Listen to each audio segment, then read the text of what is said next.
Deputado, em junho de 2023, iniciou o processo de cassação da concessão pública da Jovem Pan.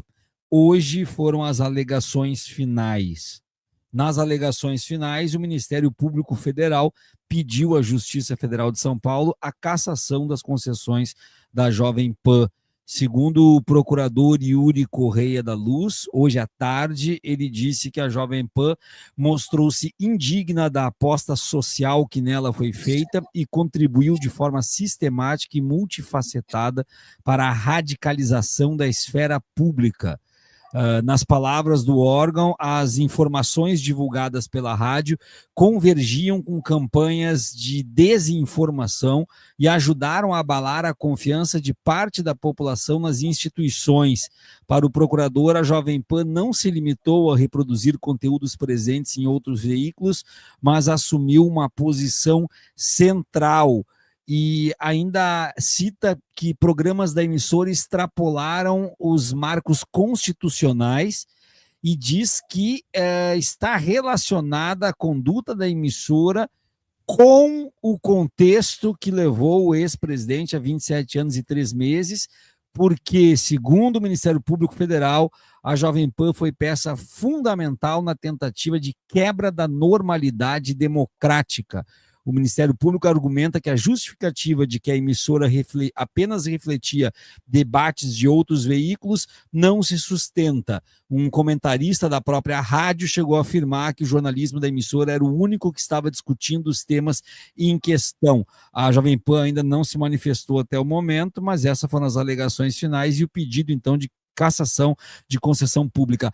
Deputado, esse é um problema neste país, é uma questão neste país, e mais, o controle das mídias também passa por uma revisão destas concessões públicas que trabalham contra o Estado Democrático de Direito? Certamente, né, Viário? Eu acho que, aliás, a mídia nossa, geral, não só, né, até aquelas que foram contra o golpe, etc., a lógica deles é o seguinte: qualquer tipo de regulamentação, entende, que signifique diversidade de opiniões, entendeu? Não direcionamento, informação justa, sem fake news e etc., ele já está de censura. Isso vira uma coisa corporativa, entendeu? Agora, eu acho que no caso da Jovem Pan, eu vi essa notícia que você acabou de escrever, eu ainda não entendi se ele está pedindo a cassação da própria concessão da empresa mãe, entende? Ou são das outorgas que se espalharam, entendeu? Até na matéria tem uma foto de São José do Rio Preto, se eu não me engano. Sim, sim. Então, mas eu preciso até saber melhor isso, que eu não tenho essa informação. Agora, a Jovem Pan, na época do golpe, ou seja, durante o período Bolsonaro, ela foi absoluta. Ela acomodou o centro do golpismo. E na pandemia também, né? Hã? Na pandemia também. E na pandemia também. Eu digo na gestão Bolsonaro, particularmente. Ela foi absolutamente impermeável a pensamentos, aos pensamentos oponentes, entendeu? Qualquer tipo de diálogo entre duas ideias, entende?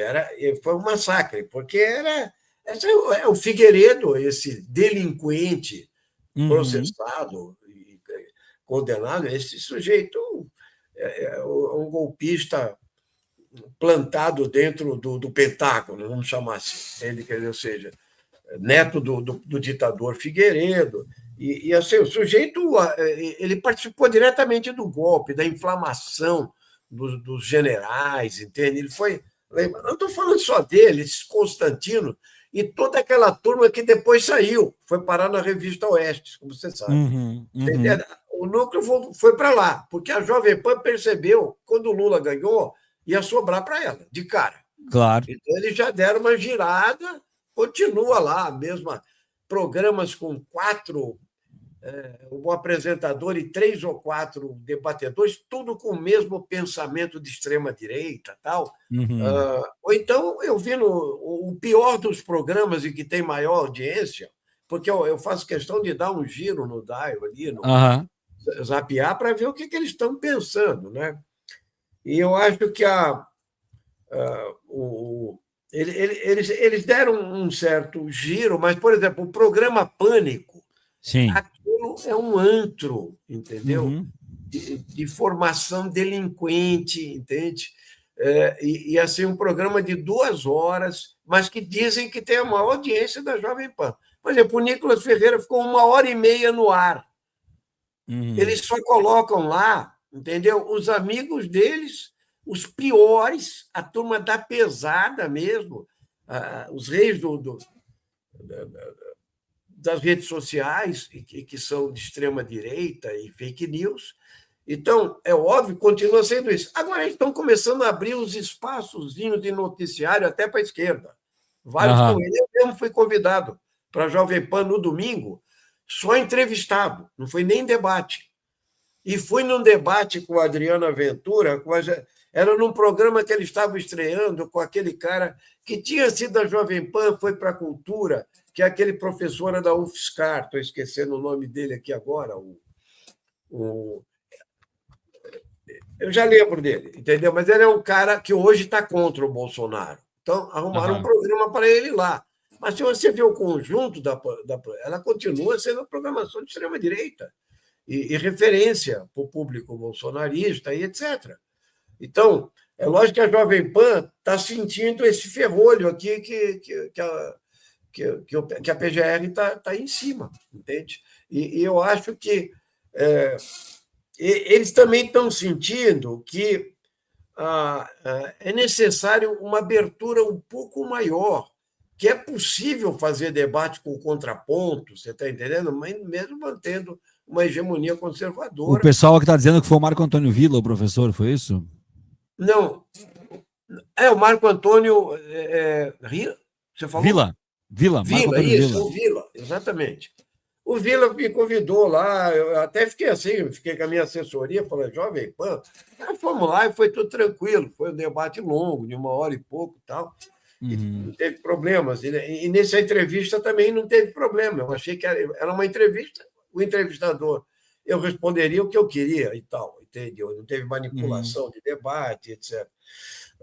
Então, agora, eu acho que eles tiveram, sim, isso que o promotor falou, eles tiveram um papel, eles viraram uma trincheira do golpe, minha opinião. Cumprir uma função, agora, né, deputado? Eu acho que eles têm que pagar pelo que fizeram. Eu não tenho certeza se você deve comprar essa questão, eu acho que deve intervir de alguma forma, entende? Se for criminosa, a forma como eles dirigiram uma emissora que é concessão pública, eles têm que pagar, entende? Claro. Agora, é possível mudar um pouco isso, entende? Sim, não é censura, é aquilo que eu falei, entende? Mínimo, se você pegar uma CNN, você sabe quem é o dono da CNN, entende? Aliás, virou emprego para o Partido Novo aquilo lá, entende? Eu nunca vi. Perdedores e aposentados do Partido Novo, que você sabe que é o que há de pior em matéria de neoliberalismo e direitismo e inexistência do Estado brasileiro. É o mais velho dos partidos. Nem o Amoedo aguentou o novo, né? Exatamente. Nem o Amoedo. E tem o Zema agora, que é candidato a presidente, que é uma... Deus Bom, não vou falar. Meu Deus, nem dá para falar mesmo.